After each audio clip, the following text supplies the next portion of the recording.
Noticiario 1936. Los 150 días que cambiaron la historia de España.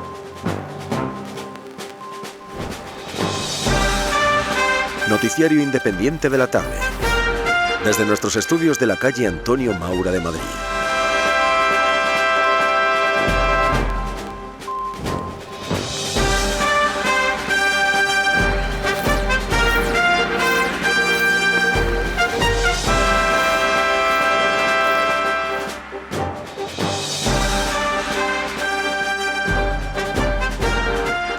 Muy bienvenidos, queridos radioyentes de Radio Universal, a nuestro boletín informativo del día de la jornada, 2 de mayo de 1936.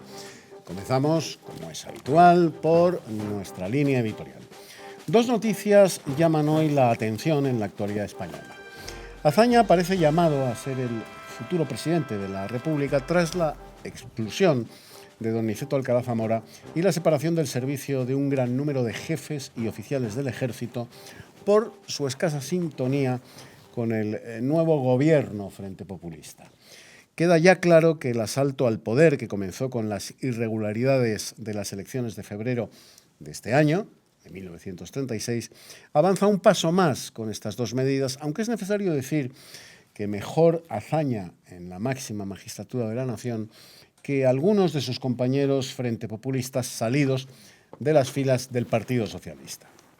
El presidente de la República tiene que ser presidente para todos los españoles.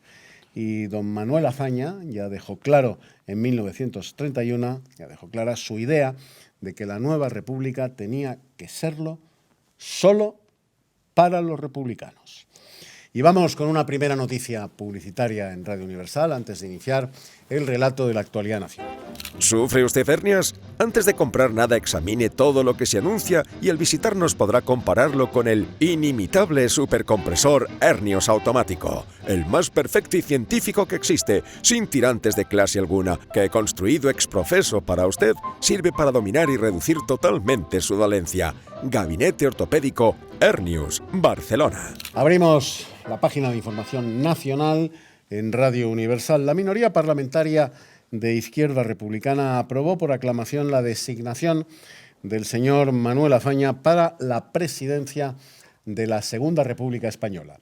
La ejecutiva del Partido Socialista se reunirá el martes con la minoría parlamentaria del Frente Popular para decidir sobre la aceptación de esta candidatura. En el diario oficial del Ministerio de la Guerra se han publicado las órdenes disponiendo que pasen a la situación de disponibles forzosos los siguientes jefes y oficiales del ejército: coroneles 2, tenientes coroneles 6, comandantes 23, capitanes 20, tenientes 20 y alféreces 2. Disponibles voluntarios los siguientes: tenientes coroneles 5, como hemos dicho, comandantes 9, capitanes 30, tenientes 35 y alféreces 8. Con estas medidas, el aún gobierno de Azaña procede a excluir de las filas del ejército a aquellos militares que entiende que no son afectos al Frente Popular. Tenemos noticia de última hora que nos traen nuestros compañeros, como siempre, de redacción. En la sesión de las Cortes del jueves se discutió lo ocurrido en torno a la proclamación de candidatos. Sigue coleando la circunscripción de Cuenca por esta circunscripción, por Cuenca precisamente. Después se inició un debate relacionado con los alojamientos obreros tras las ocupaciones de fincas y los efectos de la implantación de la reforma agraria. El Ayuntamiento de Tui intenta incautarse del seminario conciliar, lo que ha obligado al gobernador de Pontevedra a destituir al Consejo, dado su carácter revolucionario y anticlerical, próximo a la revolución bolchevique. Y antes de pasar a nuestra página de información internacional, vamos nuevamente con otra noticia publicitaria. Blenorrogia, un producto nuevo de efectos asombrosos, Dagonar. No es una fórmula compuesta de productos conocidos, es un nuevo antiséptico urinario antigonocócico desconocido hasta hoy día. 1400 veces más potente que el fenol, previene con toda seguridad y cura en menos de 8 días sin lavajes ni inyecciones. Dagonar. Abrimos ya esa página de información internacional que les anunciábamos antes del anterior bloque publicitario. Los disturbios de Palestina han provocado incendios en barrios enteros. Los desórdenes han producido ya una elevada suma de víctimas e incalculables daños. Las turbas han incendiado calles enteras en Jaffa y en Tel Aviv. La situación de Austria hace temer una intervención armada de Alemania. Los acontecimientos de Austria causan un malestar cada vez más acentuado. La prensa exterioriza unánimemente la esperanza de que Alemania se abstendrá de intervenir. El Manchester Guardian declara que la crisis austriaca se ha convertido en la principal preocupación de las potencias continentales y añade que los principales países interesados consideran que no hay tiempo que perder para prepararse con vistas a una intervención alemana. Este periódico considera más posible cada vez que los nazis austriacos sean apoyados desde Berlín con armas y dinero, lo que implica necesariamente una intervención armada de Alemania. Desde Londres se afirma que si la legión austriaca franqueara la frontera, Italia tendría que intervenir, ya que Austria es para ella lo que fue Bélgica para nosotros. En cuanto a la actualidad, debemos reseñar que el meteoro de Villarejo de Fuentes alcanzó a una zona de 10 o 12 kilómetros, arrastró más de 300 encinas y derribó casas y chozas. Con esta noticia despedimos por hoy nuestro boletín informativo en Radio Universal. Y lo hacemos con una melodía musical, como es costumbre, de nuestra selección. Muchísimas gracias, amigos, y hasta mañana. Estrella de Naca, déjame ser buena, di que me pongan en esto. Aquí estamos.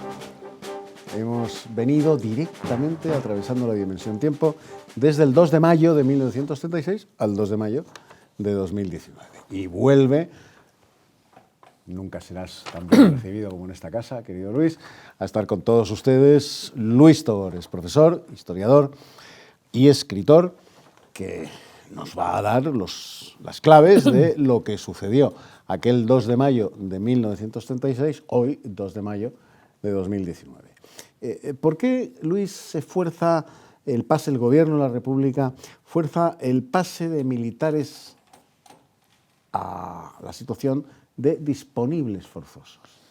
Bueno, disponible forzoso es aquel que sigue siendo militar, pero no tiene destino. Es decir, está en su casa esperando a que le diga al gobierno dónde tiene que ir. Es decir, que no tiene destino. Es decir, cobra, pero no tiene.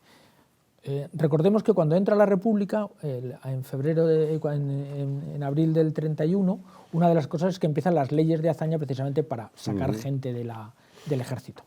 Bien, el ejército es tradicionalmente conservador. En cualquier país del mundo es conservador del sistema político que tenga. Y evidentemente los militares españoles serán igual.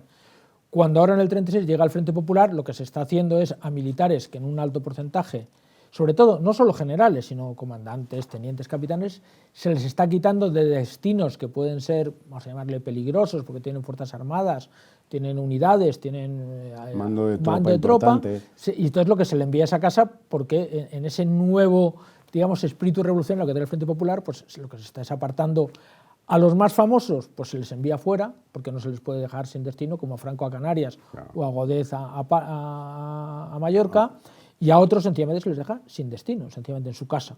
Y es lo que está haciendo el Frente Popular con hazaña, vuelve a dar una nueva vuelta de rosca a las viejas leyes del 31. Pero el denominador común de todos estos militares es que, según el gobierno, no eran muy afectos. Sí, no eran gente verdaderamente del Frente Popular, lo cual no quiere decir que fuesen luego golpistas o fuesen sencillamente que no eran afines al Frente Popular, porque podían ser perfectamente republicanos, de hecho había muchos que eran republicanos o incluso monárquicos, pero que habían jurado la Constitución y que estaban dispuestos, pero bueno, el gobierno del Frente Popular estaba, digamos, limpiando el patio trasero de casa de cara a ese proceso revolucionario que, como hemos ido viendo, cada vez es más radical. Y entonces, bueno, ¿de dónde podía venir la resistencia? Pues uno de los sectores que podía resistir a la revolución en ciernes que preparaba Largo Caballero, el Lenin español, era el ejército, la Guardia Civil, evidentemente ciertos puestos de las cámaras de diputados, del Congreso. Entonces lo que está haciendo es preparando el escenario para esa revolución que lentamente va avanzando. Vamos a ver, hemos visto en el noticiario de 1936 que en Tui continúan las incautaciones de bienes de la Iglesia. ¿Es una incautación o una expropiación? En cualquier caso, ¿cuál es la diferencia? Bueno, la expropiación es legítima, es decir, el gobierno da una serie de medidas, los servicios fiscales o hacendísticos del gobierno hacen una valoración y tú pierdes tu propiedad, pero el gobierno que ha buscado un precio te la paga y se supone... Un justiprecio. Un justiprecio, y se supone que eso es para el bien público. Oye, pues si la carretera hay que ensancharla y tú tienes un jardín, pues te quitan un trozo de jardín porque la carretera de La Coruña necesita tener, en vez de 2 carriles, 6. Bien. Entonces se te tasa y se te valora. Pero lo que ocurre en Tui es que se ocupa físicamente el edificio religioso y se lo quedan normalmente los sindicatos obreros y las milicias populares de la zona, sin justiprecio y sin nada. Y por cierto, sin ninguna documentación legal. Vamos a ver, traduciendo al mundo de hoy día serían unos ocupas. Unos ocupas. Es decir, ocupan el edificio, igual que se había hecho en la Revolución Francesa con las iglesias para ser los clubs de los partidos políticos, pero aquí se está haciendo exactamente lo mismo, en esa misma línea además. Es decir, físicamente se ocupan por la fuerza. Y lo más relevante no es que haya alguien que lo ocupe, sino que normalmente las fuerzas de orden público, el gobierno, los ayuntamientos, no hacen nada para evitarlo una vez que se ha producido. Por cierto, como ocurre aquí con los ocupas. Como ocurre aquí con los ocupas, sí. El que tiene que irse a la calle es el dueño de la propiedad ocupada. Sería más o menos... Pasa que, eso sí, en edificios religiosos. También es verdad que hay que decir que hoy día los ocupas es de señores con nombres y apellidos. Hombre, y los edificios de la Iglesia no es que no sean de nadie, pero bueno, son bienes, podemos llamarles, al servicio de la sociedad, evidentemente. Lo que pasa es que aquí lo que hay realmente es un motivo de persecución religiosa que se plasma en la ocupación de edificios religiosos, porque se podrían haber ocupado otros edificios que no fuesen religiosos y no se hacen. Se centra exclusivamente en edificios religiosos. De universidades, por ejemplo, que estuviesen poco utilizados, eso no se produce, solamente en edificios religiosos. ¿Qué era lo que llamaban la Legión Austríaca? Bueno, la Legión Austríaca era una maniobra alemana apoyada en los nazis austriacos, que había muchos, para, en un momento determinado, tan temprano como es el año 36, de intentar la anexión de un pueblo germánico, de un territorio germánico como es Austria, a la Alemania nazi. Es decir, crear la Gran Alemania, que además había sido prohibido expresamente por el Tratado de Versalles. El Tratado de Versalles había prohibido la unión de Alemania y Austria, entonces Hitler empieza a maniobrar para anexionarse esos territorios y supuestamente crea una legión de voluntarios austriacos, todos nazis, que se supone que van a entrar en Austria, van a quitar al gobierno, en aquel momento legítimo de Austria, para anexionarse ese territorio. Entonces esa legión austriaca evidentemente está pagada, sustentada y preparada. Bueno, no tiene mucha virtualidad todavía, pero es de las primeras jugadas para lo que luego será el Auslund del año 38. Claro. ¿Por qué, Luis, en el año 1936... Italia se podía oponer militarmente a la anexión alemana de Austria? Bueno, hoy día tenemos la imagen de que Italia y Alemania tenían que haber sido siempre unidas, porque son dos potencias fascistas, pero no tendría por qué haber sido así. Es decir, Italia podía haber sido perfectamente neutral en la Segunda Guerra Mundial e incluso haberse puesto de parte de los aliados. Bien, ¿por qué? Porque evidentemente los intereses italianos sobre Austria eran enormes y no le hacía ninguna gracia tener pegados en el Brennero a los alemanes, con los cuales todavía no estaban a partir un piñón. Lo estarán, pero todavía no. Todavía no ha llegado ese momento, y aún Benito Mussolini sigue siendo el paradigma de Adolfo Hitler. Sí, pero Austria era una zona de influencia, que puede ser de influencia fascista, más que alemana. Y bueno, está toda la zona del Tirol y tal, que era una zona, bueno, estaba que ha tenido en discusión. De bueno, sigue todavía en discusión de quién es el Tirol austriaco. La unificación de Italia como nación-estado con Garibaldi, pues Austria tuvo una relación... Sí, un papel, bueno, es el coco, ya sabes, claro, que son los defensores del antiguo régimen y los grandes enemigos de Víctor Manuel. Rápidamente, Luis, hemos hablado también en el informativo del noticiario 1936 de los disturbios que se han producido en Palestina. Bueno, en el mandato británico se está produciendo, claro, un choque entre los judíos que van llegando y la población palestina musulmana. Y es el primer capítulo de ese largo conflicto que dura hasta hoy. Y que será eterno. Y que será probablemente eterno. Del cual tienen buena culpa los ingleses. Bueno, pues nos vamos a tener que ir despidiendo. del programa de hoy, de la edición de hoy de Noticiario 1936, por supuesto de nuestro invitado, Luis Togores, profesor, historiador y escritor. Yo les recomiendo, no me cansaré nunca de hacerlo, la obra de Luis Togores para entender muchas cosas, pero fundamentalmente lo que desgranamos aquí cada día en Noticiario 1936. Luis, ya se lo garantizo, volverá a Noticiario. Muchas gracias, don Eduardo. Y todos ustedes, pues ya saben, mañana nuevamente aquí en Noticiario 1936. Gracias, amigos, por su atención y hasta mañana. Adiós.